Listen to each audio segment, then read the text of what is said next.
Halo para pecinta ketinggian. Kali ini aku akan naik di salah satu gunung tercantik di Jateng. Ini adalah pendakianku kedua kalinya di gunung. Pendakian sebelumnya itu tektok, jadi kita fokus hanya ke puncaknya saja. Nah, kali ini aku akan mencoba explore beberapa tempat yang hanya aku lihat waktu di puncaknya kemarin. Tahu kan kira-kira yang di depanku itu gunung apa? Ya, hari ini aku akan naik ke Gunung Sumbing via Cepit. Kalau sebelumnya udah pernah tektok via Gajah Mungkur. Dan waktu via Gajah Mungkur kita hanya fokus di puncak Raja Walinya, mau turun ke Sabana ataupun Segorowedinya itu udah males banget. Nah, pendakian kali ini aku ingin explore beberapa tempat yang ada di Gunung Sumbing seperti Segorowedi, Segoro Banjaran, Kawah, dan Makam yang sebelumnya aku hanya bisa lihat di atas puncak Raja Wali. Pendakian kali ini di tanggal 16-17 Agustus. Mudah-mudahan treknya rame. Ya, karena kalau lihat reviewnya via ini nih sepi dan jalur legend, jalur tua, jalur ziarah.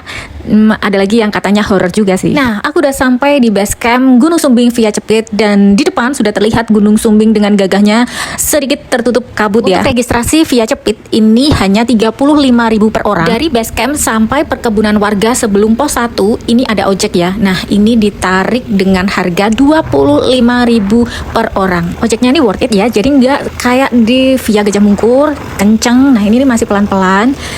Kalau kita trekking itu memakan waktu 1,5 jam sampai 2 jam. Nah, mending naik ojek deh. Ini nih sepanjang jalan view-nya perkebunan warga, kebanyakan pertanian tembakau yang katanya tuh kualitasnya the best banget.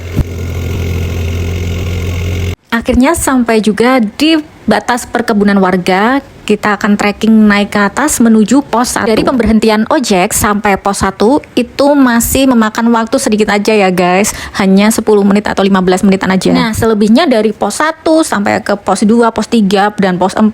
Dan di atas pos 4 itu kita dikasih trek yang bener-bener nanjak juga gunung, selandai-landainya gunung pasti dikasih trek tuh yang nanjak apalagi gunung yang 3.000-an kayak Sumbing ini. Untuk Sumbing via Cepit ini dari pos 1 sampai pos 4 itu treknya tanah ya guys.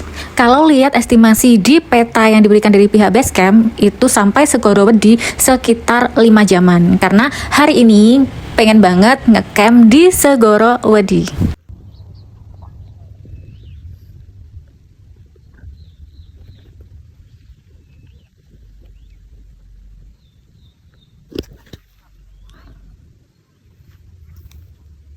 Sumbing via Cepit.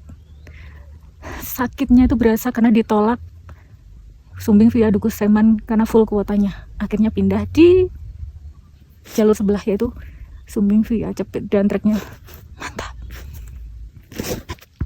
Jadi trekking dari pos 1 sampai pos 4 ini masih berupa tanah ya guys. Dan jalurnya itu kayak baru diperbaiki oleh pihak base camp. Waktu naik ini aku hanya bertemu dengan 4 orang kelompok pendaki yang juga sama-sama mau ngecamp. Tapi kebanyakan mereka ngecamp di pos 4.